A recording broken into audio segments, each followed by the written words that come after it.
Oke, selamat sore. Bertemu kembali dengan saya Eko Aris dari Program Studi Teknologi Rekayasa Mekatronika, Fakultas Vokasi Universitas Sanata Dharma Yogyakarta.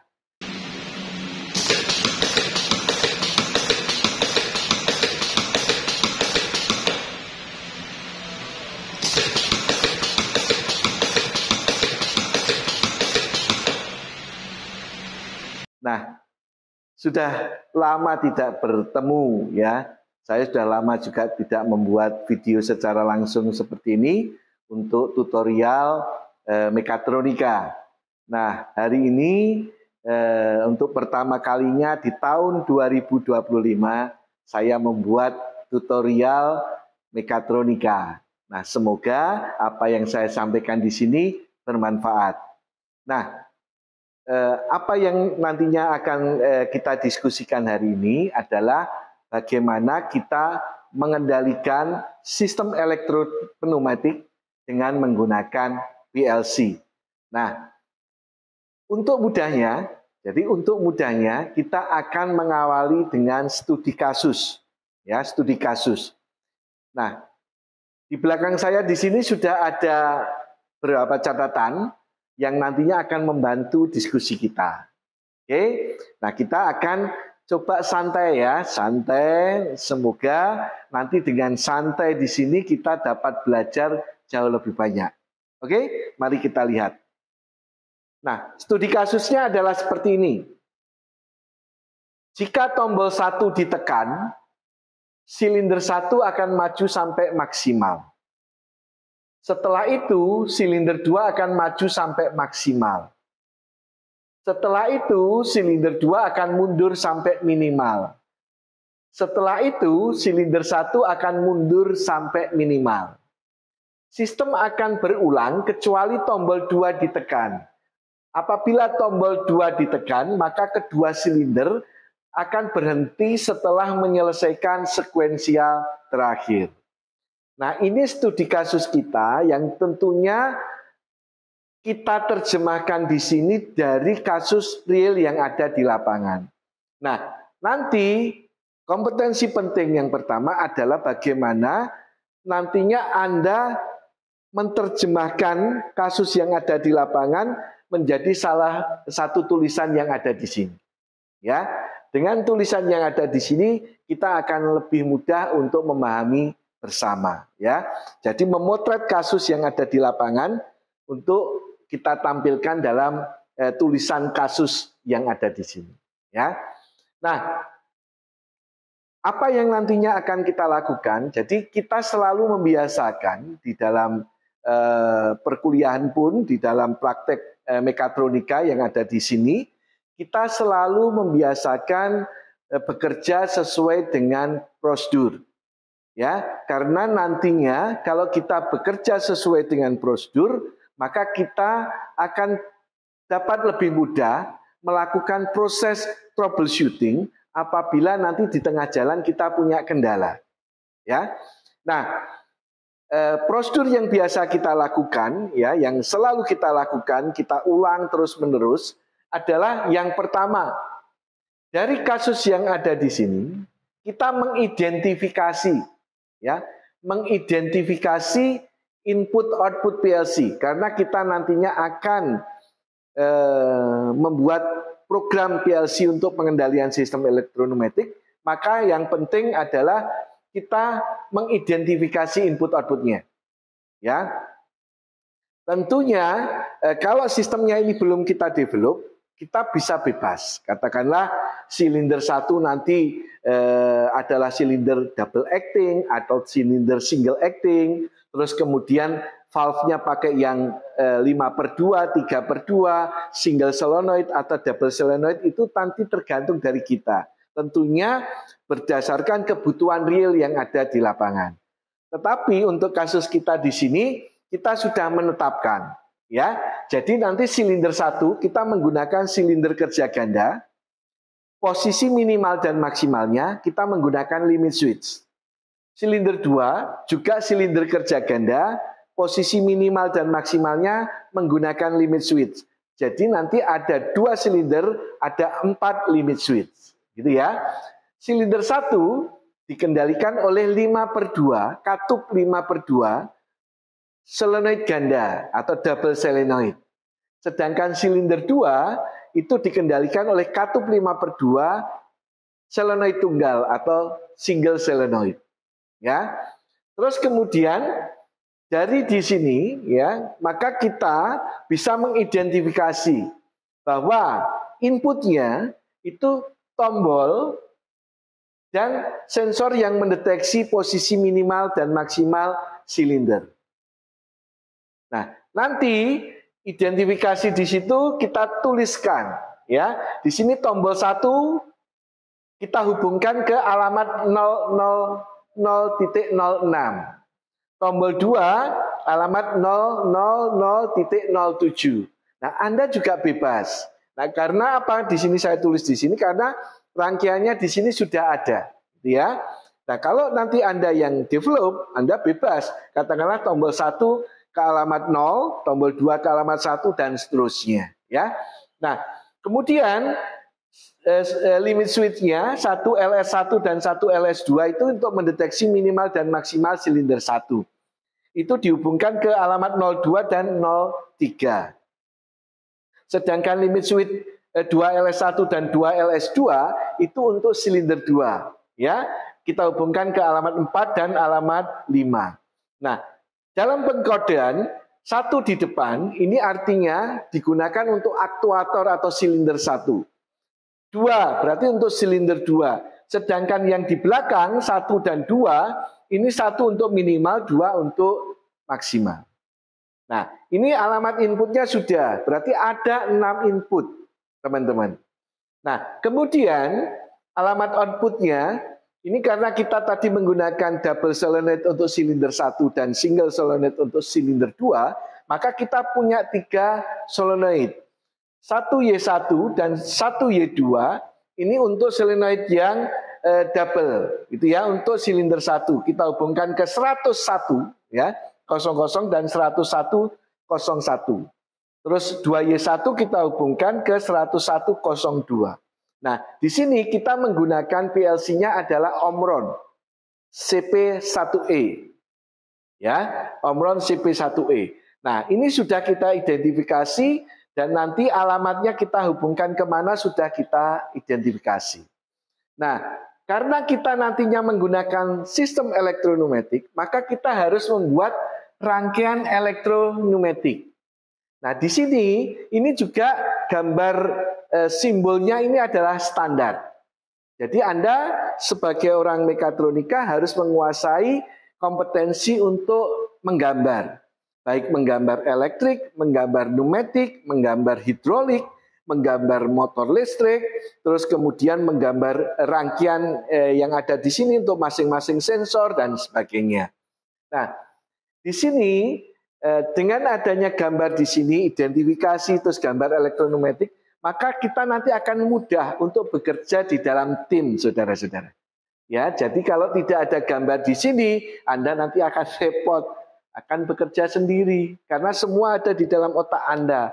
Tetapi kalau semua ditampilkan di dalam dokumen administrasinya, yang itu adalah prosedur yang kita ikuti, maka nanti ini bisa dikerjakan oleh tim. Misalnya A mengerjakan sistem elektroneumatik, B mengerjakan rangkaian input-output, C membuat program dan sebagainya. Begitu ya. Nah, Anda lihat di sini silinder 1 ya, silinder kerja ganda, silinder 2 silinder kerja ganda, di sini katup 5/2 double solenoid, di sini katup 5/2 single solenoid. Nah, Anda harus tahu di sini. Ya, berarti di sini Anda ini 5/2 apa yang dimaksud 5/2 dan sebagainya. Jadi Anda harus masing-masing komponen itu harus memahami cara kerjanya dan simbol untuk penggambarannya. Nah, ini adalah rangkaian elektroneumatiknya. Nah, ini adalah rangkaian input-outputnya. Tadi kita lihat, kita PLC-nya menggunakan CP1E N40DRA. Maka kita harus tahu ya alamat inputnya mana, alamat outputnya mana, terus kemudian power supply-nya ini DC atau AC dan sebagainya. kamennya harus dihubungkan positif atau negatif. Nah, itu harus dikuasai. Karena kalau itu tidak paham sebagai dasar, ya, maka ini akan sulit untuk diselesaikan. Maka basic menjadi hal yang penting untuk Anda kuasai sehingga nantinya Anda punya fleksibilitas. Ya, nah Anda lihat di sini CP1E, A yang ada di belakang di sini adalah power supply. Maka power supply-nya di sini menggunakan AC. Ya, R di sini relay output. Maka di sini kamennya bisa dibolak-balik untuk outputnya. Ya, bisa DC, bisa AC. Terus kemudian untuk alamat input itu harus ini di channel 0 dan yang alamat outputnya kita hubungkannya ke channel 101. Ya, sebenarnya mulai dari channel 100, tapi kita hubungkannya ke channel 101. Nah, di sini tadi sesuai dengan identifikasi, maka kita membuat rangkaiannya, ya, membuat rangkaiannya. Jadi kalau nanti anak buah Anda hanya identifikasi ini mungkin masih kesulitan, tapi kalau Anda membuat rangkaiannya, maka mereka akan lebih mudah untuk merangkainya. Ya, ini masing-masing limit switch 1 LS1, 1 LS2, 2 LS1, 2 LS2 dihubungkan ke alamat 2, 3, 4, 5 di channel kosong, gitu ya. Tombol 1 dan tombol 2 nanti start stop alamat 6 dan 7 di channel kosong. Kamennya kita hubungkan ke negatif untuk kasus kita. Ini bisa dibolak-balik. Kalau di sini kamennya negatif, maka di sini dari positif dihubungkan ke alamat input tertentu. Nah, Anda harus menguasai wiringnya, ya. Terus kemudian untuk alamat outputnya, kamennya kita hubungkan ke positif. Terus kemudian 10100 untuk 1Y1, 10101 untuk 1Y2 dan 10102 untuk 2Y1. Nah, ini rangkaian elektronumetiknya nanti sudah dirangkai, rangkaian input outputnya sudah dirangkai, ya, sesuai dengan komponen-komponennya semuanya sudah dirangkai, maka kita sekarang akan membuat program. Kalau kita membuat program, karena ini program sekuensial kasusnya, maka akan mudah kalau kita prosedur berikutnya adalah membuat diagram sekuensial. Ya. Nah, tadi kita lihat lagi kasusnya. Jika tombol 1 ditekan, silinder 1 maju. Tadi kita membuat sekuensialnya, ya. Ini start stopnya, ya. Jika ini adalah tombol 1 itu start, tombol 2 itu adalah untuk stop. Jika ditekan, ya, nanti akan mengaktifkan satu relay, gitu ya, relay internal. Terus kemudian di sini nanti akan mengaktifkan silinder 1. Silinder 1 plus artinya silinder 1 maju, ya. Terus kemudian setelah maksimal, silinder 2 maju. Anda lihat, silinder 1 maksimal. Nah, maksimalnya dideteksi oleh apa? 2 LS1. Karena kalau silinder 1 sudah maksimal, dia akan menyentuh 1 LS2 ini. Di sini salah ini, ya. Ini adalah 1 LS2. Ya, 1 LS2. Ya. Jadi kalau silinder 1-nya maju menyentuh 1 LS2. Maka tahunya kapan silinder 1 maksimal? Kalau 1 LS2 sudah aktif. Kalau 1 LS2 aktif, di sini silinder 2-nya akan maju. Maka silinder 2-nya maju. Ya. Kalau sudah maju sampai maksimal, menyentuh apa? 2 LS2. Maka di sini menyentuh 2 LS2. Gitu ya. Terus kemudian kalau silinder 2 sudah maksimal di sini, ya, setelah itu silinder 2-nya mundur, maka di sini silinder 2-nya minus, ya. Kalau minus, maka dia sampai minimal dia menyentuh 2 LS1. Terus kemudian setelah itu silinder 1-nya mundur, silinder 1-nya mundur menyentuh 1 LS1. Nah, kalau sudah mundur semuanya, ini sistemnya akan reset. Nah, kalau tombol stopnya belum ditekan, maka ini sistemnya akan berulang. Nah, jadi bagaimana nanti dari kasus di lapangan menerjemahkan ke dalam tulisan yang ada di sini, terus kemudian dari tulisan ini kita terjemahkan ke dalam diagram sekuensial, ini menjadi dasar penting. Karena nanti setelah ini untuk membuat program kita jadi mudah. Nah, sekarang mari kita buat program bersama-sama. Oke. Nah, start stop, sistem start stop nanti akan mengaktifkan internal relay W0.00. Maka K start stop di sini adalah W0.00. Nah, kemudian di sini sekuensial pertamanya yang ada di sini itu nanti mengaktifkan adalah W0.01. Di sini mengaktifkan W0.02. Ya, mari kita lihat bersama-sama bagaimana kita menerjemahkan kasusnya yang ada di sini ke dalam diagram sekuensial dan diagram laddernya untuk programnya. Di sini mengaktifkan W0.03. Ya, di sini mengaktifkan W0.04. Di sini kita mengaktifkan W0.05. Ya. Nah, ini kita terjemahkan dalam program. Sekarang start stop yang pertama, berarti start stop program kita pakai warna yang hitam. Start. Ya. Startnya ini adalah tombol 1. Ya, startnya adalah tombol 1 ditekan. Nah, tombol 1 terhubung ke 06. Maka di sini adalah 0.06. Ini adalah tombol 1. Ya, tombol 1. Oke, terus stopnya normally close. Itu alamatnya adalah 07. Maka di sini 0.07. Ya, 0.07 itu adalah tombol 2. Ya. Mengaktifkan berapa? Internal relay W0.00. Kita latching. Kita kunci W0.00. Ya. Oke, berarti ini sudah kita gambar. Nah, sekarang kita menggambar yang kedua di sini, ya. Kedua di sini. Ini saya tulis 1. Ya, ini adalah 1. Oke. Nah, sekarang kita akan menggambar yang 2. Ya.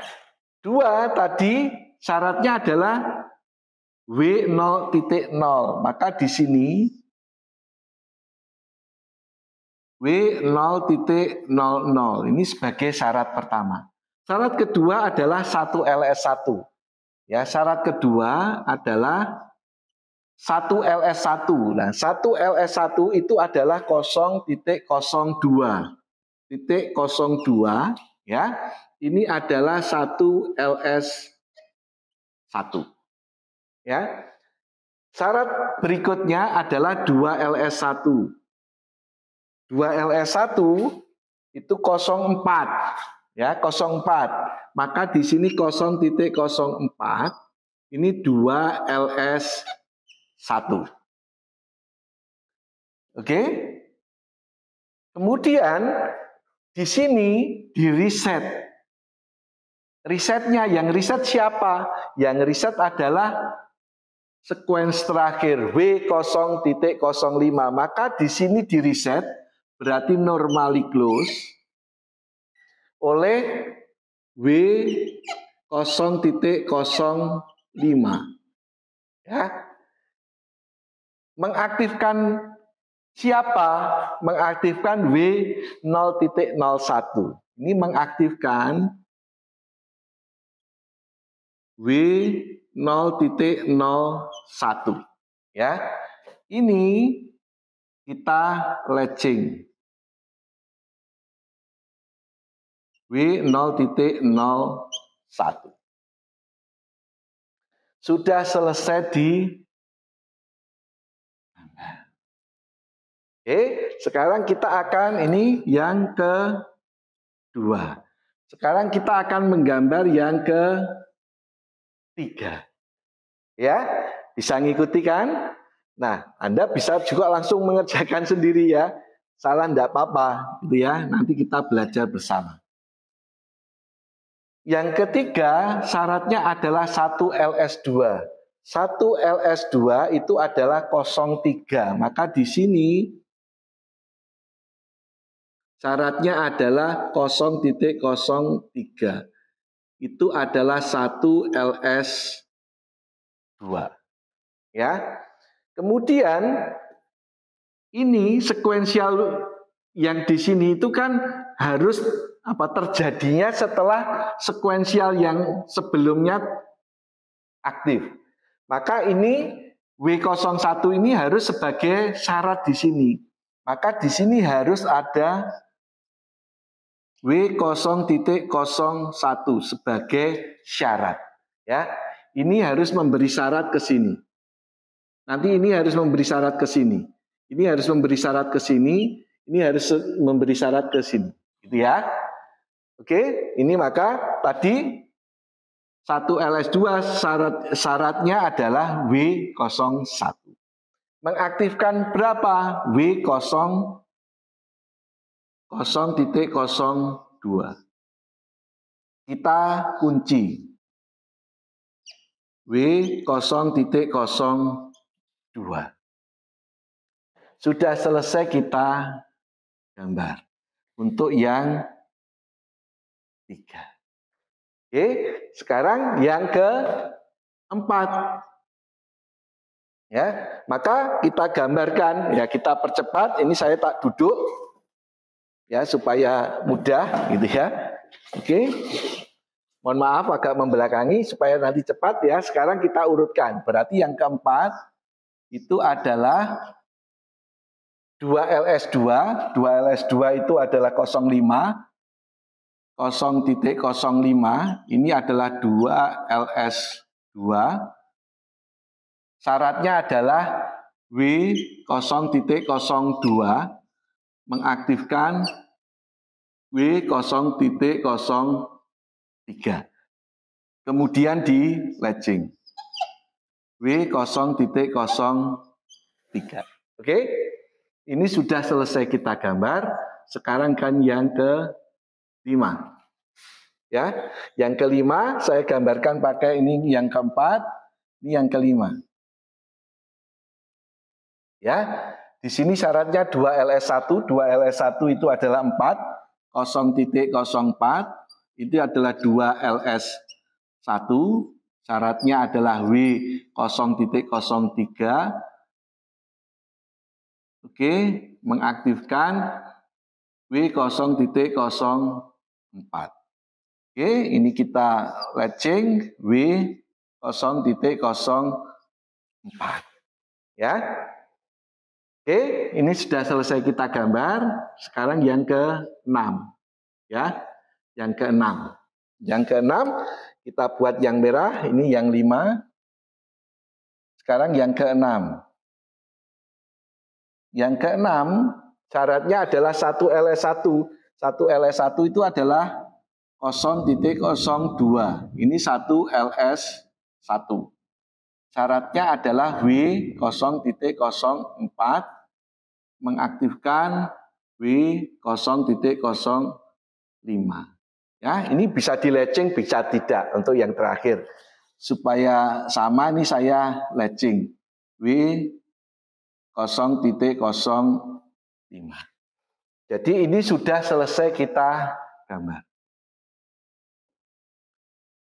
Oke, nah sekarang kita menggambarkan yang outputnya, ya, yang outputnya. Oke, saya akan ganti dulu spidolnya.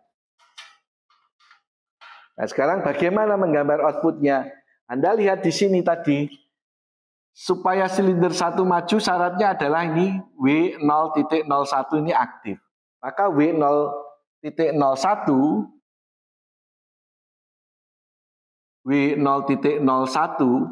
itu memajukan silinder 1 berarti 1Y1-nya plus, Oke, di sini 1Y1 ya, 1Y1 itu adalah 101.00, ini adalah 1Y1.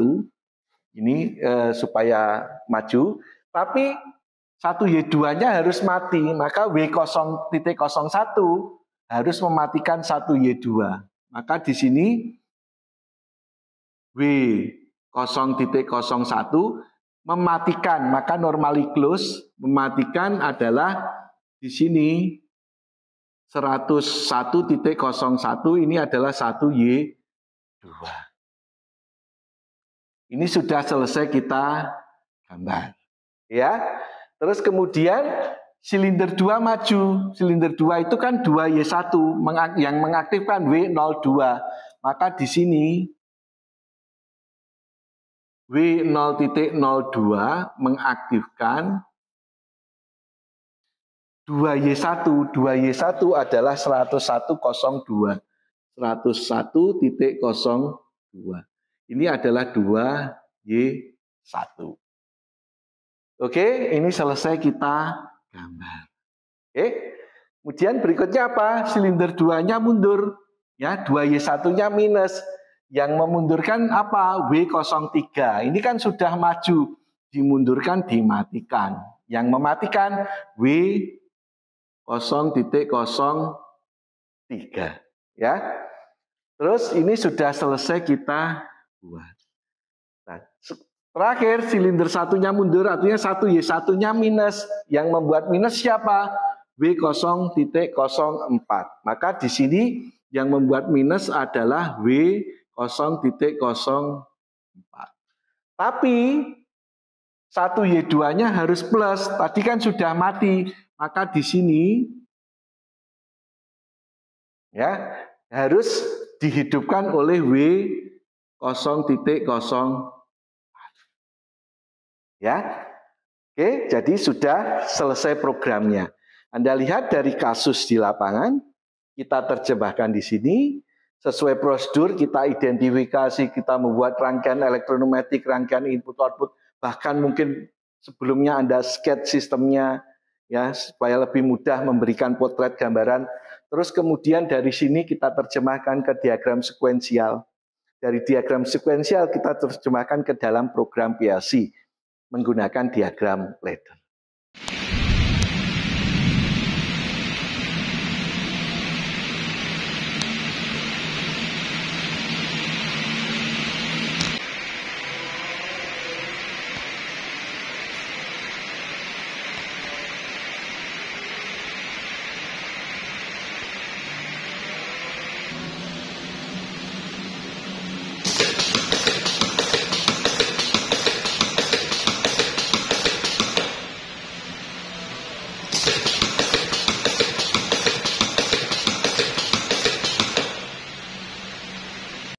Ya, semoga diskusi hari ini bermanfaat teman-teman.